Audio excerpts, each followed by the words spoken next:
Muy buenos días a todos y bienvenidos a Cantabria por la Mañana en este lunes día 28 de noviembre en el que vamos a centrar la actualidad informativa en Cuba. Y es que el pasado viernes conocíamos la noticia del fallecimiento de Fidel Castro, el líder de la revolución cubana. El encargado de darnos la noticia fue su hermano Raúl Castro, quien se puso al frente de la presidencia del gobierno cubano allá por el año 2006. Si les parece, vemos cómo se daba la noticia al mundo a través de la televisión pública cubana y junto a nuestro invitado de hoy comentamos todo lo que ha dado de sí la noticia y lo que va a ser el futuro de la isla.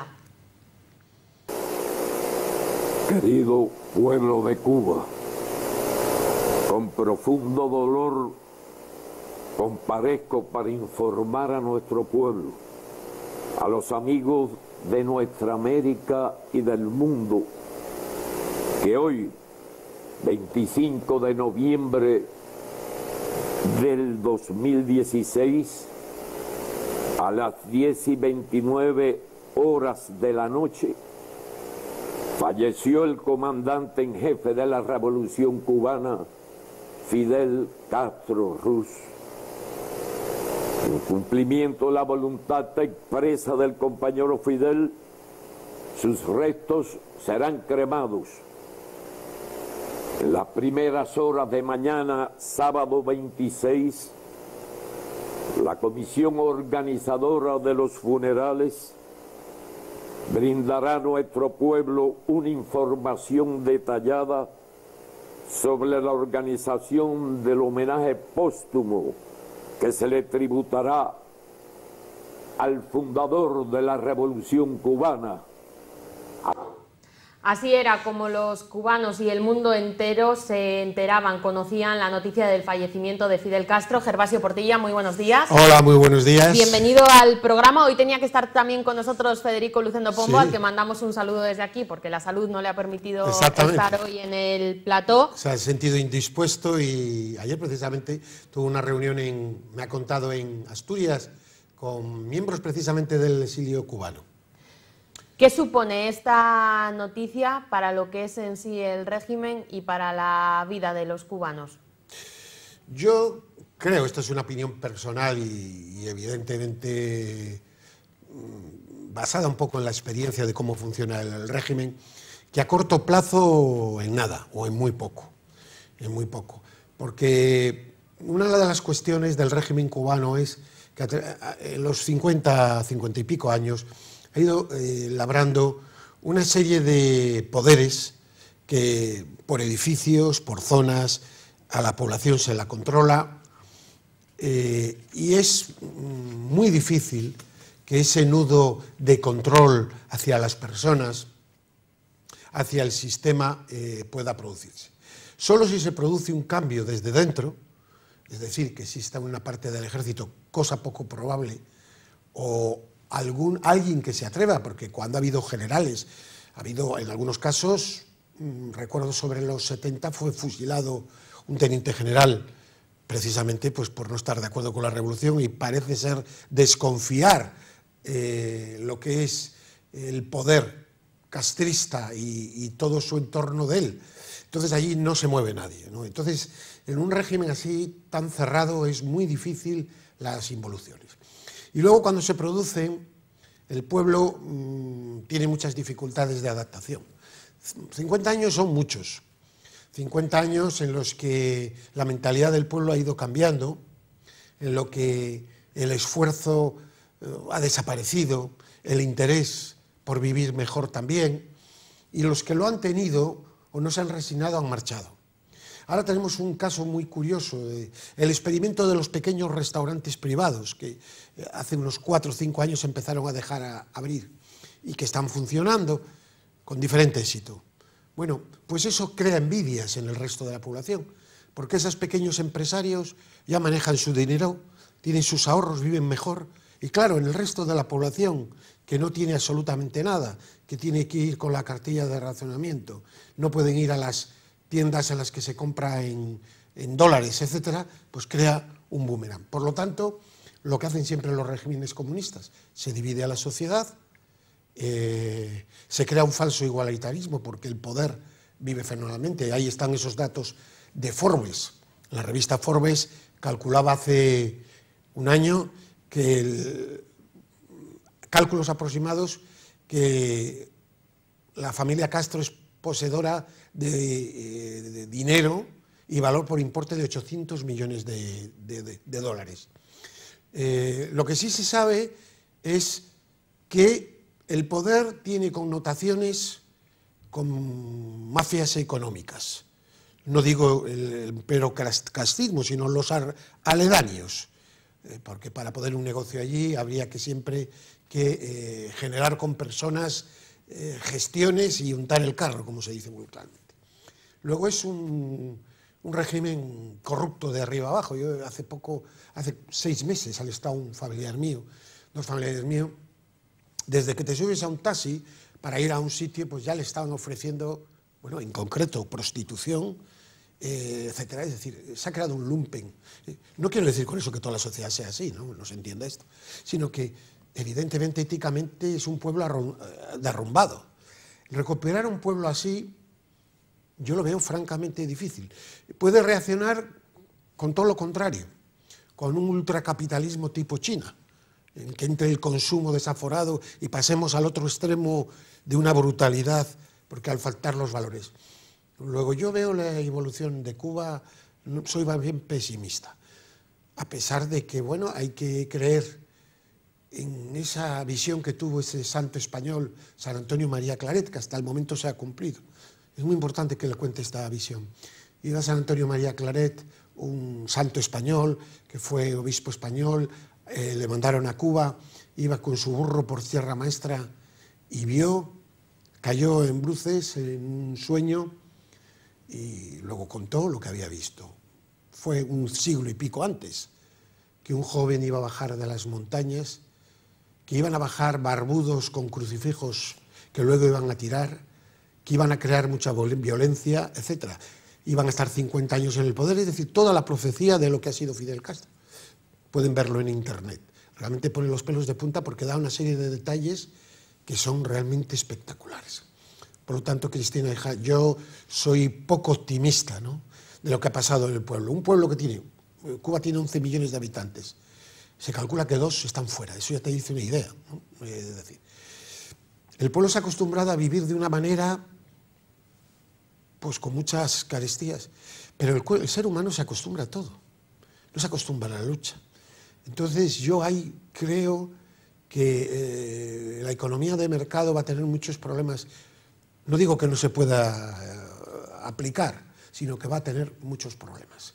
Quizá una muestra de que en la isla no esperan muchos cambios es lo que veíamos este fin de semana en medios nacionales. Los reporteros trasladados allí decían que en la isla apenas había habido movimiento, así como veíamos imágenes en Miami, ¿no?, eso que llaman la pequeña Habana, donde se estaba celebrando la muerte de Fidel Castro. Quizá desde fuera se ven más posibilidad de se ve más desde fuera que desde... Primero porque el miedo, tú sabes que el miedo es paralizante. El miedo es paralizante. El miedo, hemos visto lo que han pasado con personas muy cercanas a Fidel que se han atrevido a desafiarle. Se calcula, yo he estado mirando este tiempo porque los datos son que más de 2.000 personas han desaparecido sin conocer, más los balseros muertos, sin juicios, sin garantías, con unas cárceles horrorosas. De allí el que piensa distinto lo tiene mal, lo tiene mal. Y luego hay que destruir algunas falacias, es decir, Cuba, también a los que no sean crédulos, tenía en el año 56 más renta per cápita que la España entonces, que salía de la posguerra. Era un país, me parece, el segundo país más rico de América. A los 8 años lo había arruinado. El índice de analfabetismo era muy bajo, entonces el segundo más bajo de América. Luego, la falacia de decir que ha mejorado la enseñanza, etcétera, es una falacia como otras cualquiera, como muchas las mentiras, porque hay mucha gente que no conoce la historia real de Cuba. Fidel Castro llega al poder con el apoyo de clases medias y algunos empresarios, inclusive españoles, que querían que la dictadura que se estaba viviendo en aquellos momentos de Batista desapareciera. Hay un corte que han sacado estos días en televisión española en blanco y negro en el que él promete la democracia, la libertad, todo. Los primeros meses fueron así. De hecho, los fusilamientos automáticos que produce a los 3 años, porque los que están con él le dicen: Fidel, esto no es lo que hemos venido a hacer, nosotros queríamos la libertad. Desaparecen y son fusilados la mayoría de ellos. Es decir, Fidel lo que ha sido es un gran mentiroso que se apropia de un país para crear una utopía que no se ha llevado nunca a efecto. Ha sido una gran cárcel. Por eso a mí me duele mucho, y no lo digo sin rencor, cómo se ha engañado a la población, a una parte de la población, en que no había solución. La culpa es siempre el exterior. Voy a contar un dato personal, familiar. Mi difunto abuelo, por parte de mi padre, era un maquinista de ferrocarril que trabajaba en Cuba. Justo unos meses antes de su muerte, murió a los pocos meses de llegar Fidel, tenía su pensión. Le quitaron su casa, le quitaron todos los ahorros que tenía, solo pudimos recuperar un reloj. Es decir, eso que atacaba a los ricos para darse a los pobres era una gran mentira, atacar a todo el que tuviera un ahorro. Ha sido como una trituradora que ha dividido al país y ha creado odio. Eso es lo que dan estos regímenes. Por eso siempre, cuando lo vemos ahora en los grupos populistas, siempre lo que intentan es dividir a la población. La población es dividir. En vez de la población unida, es dividir a la población. Es verdad que encuentran siempre causas estructurales como la que había. Un régimen como el de Batista, que evidentemente tenía mucho progreso, pero había muchas desigualdades sociales y mucha corrupción, y encuentra ahí el caldo de cultivo para poder justificar. Estaba justificado incluso aquella actuación. Nadie, yo creo, que lo discute. El problema es cuando después haces todo lo contrario de lo que realmente has dicho y te aprovechas de una situación. Por eso, yo no sé, habrá que regalar algunas gafas el que ha visto los logros de Cuba. Los logros de Cuba no están en ningún lado, porque es un país arrumbado éticamente, es un lupanar en el que la sociedad ha perdido su estímulo. No digo que no haya casos concretos que lo tienen, porque generalizar estoy hablando la gran sociedad, ¿no? Yo me acuerdo cuando venían aquí los barcos rusos, que traían el capitán, la tripulación, el doble de tripulación, y luego traían un comisario político, que para bajar a tierra le tenían que pedir permiso a él, porque la mayoría se perdían, se quedaban en los puertos y no volvían, salvo que tuvieran familiares allí que volver. Es decir, los años del terror del régimen castrista no los podemos olvidar así de un plumazo. La historia le va a juzgar, como que le va a juzgar muy severamente. Por eso a mí, gente que se te califica demócrata, no puede tener palabras contemplativas con un régimen que, en fin, aparte de sus ideas, lo único que ha creado ha sido terror. Un régimen que ha tenido como principal enemigo a Estados Unidos. En los últimos años, desde que Barack Obama ha llegado al poder, se ha visto un cierto acercamiento con Raúl Castro, y ahora el foco está puesto en qué hará Donald Trump a partir de enero cuando llegue al poder. Durante la campaña electoral ha dicho que era un decreto presidencial y que no estaba de acuerdo con él. Es que Castro aprovechó cuando se produce la revolución. Cuba era como una sucursal de Estados Unidos, era la parte trasera, era lo peor. Lo peor, claro, creando mucha riqueza, pero yo tampoco estaba de acuerdo. Se querían llevar allí casinos, se quería llevar lo que quizá hoy es Las Vegas, ¿no? Bien, todo eso, unido a la corrupción, etcétera, es lo que da lugar a la revolución. Por eso le es muy fácil a Fidel vender el enemigo externo, porque efectivamente en aquellos momentos ellos veían ese enemigo externo. Lo que pasa es que luego, pues el bloqueo no favoreció nada, y lo que hacen siempre las dictaduras, y tú lo puedes ver en Corea del Norte, incluso en Rusia, crean siempre un enemigo externo para basarse y alimentar la propia opinión en un nacionalismo exacerbado. Hablan, el otro día de Pablo Iglesias, hablaba de dignidad del pueblo, por favor, es justo lo que ha perdido el pueblo, cuando realmente la dignidad es que la ha perdido. Hablan de la dignidad, enfrentarse al coloso americano. Bueno, oiga, si usted tiene dignidad y está muerto de hambre y todo el pueblo no puede salir, más bien usted qué dignidad es esa, ¿no? Pero es verdad que encuentran campo abonado, porque las cosas no son porque salga un señor muy malo y produzca esto. Nadie niega que había unos motivos claros, sobre todo socialmente, en aquella Cuba de Batista. Lo que fue muchísimo peor, infinitamente peor, el remedio que la enfermedad. ¿Qué va a pasar ahora a partir de enero, cuando llegue Donald Trump al poder? ¿Va a seguir el bloqueo o Pues va a continuar hay dos este teorías. desbloqueo? Las empresas americanas tienen el ojo echado en Cuba. ¿Va a aguantar esa potencia Trump? Trump es una persona populista, imprevisible, que no tiene un trazado. Igual llega al poder y manda a desalojar su embajada y retirar todo. O lo mismo resulta que empieza a haber negocios en Cuba y por detrás, bajo cuerda, hay más negocios que nunca. Yo creo que cualquiera de las dos cosas, Trump es imprevisible y puede hacer cualquiera de las dos cosas. Hoy empiezan los vuelos regulares, habituales, entre Estados Unidos, entre dos ciudades, entre La Habana y creo que Santiago, y varias ciudades de Estados Unidos, hoy, merced al acuerdo de... Claro, Obama tenía una idea de que dice que el contacto personal, etcétera, va a hacer caer como pera madura al régimen. Yo creo que no.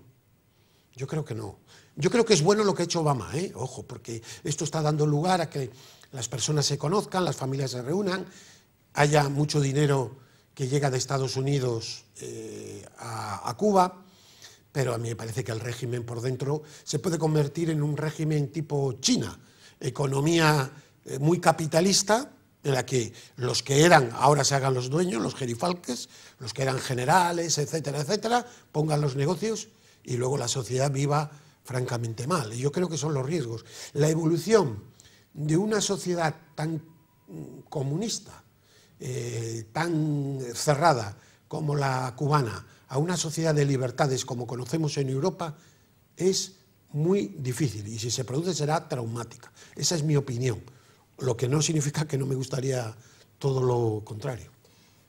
Hasta 2018 es la fecha que está marcada para la presidencia de Raúl Castro y se habla de muchos nombres, aunque parece que el mejor posicionado es precisamente el que actualmente es vicepresidente del gobierno y exministro de Educación. Sí, que tiene 56 años, parece una persona preparada, tiene elementos absolutamente preparados en Cuba, gente preparada, la hay en la administración.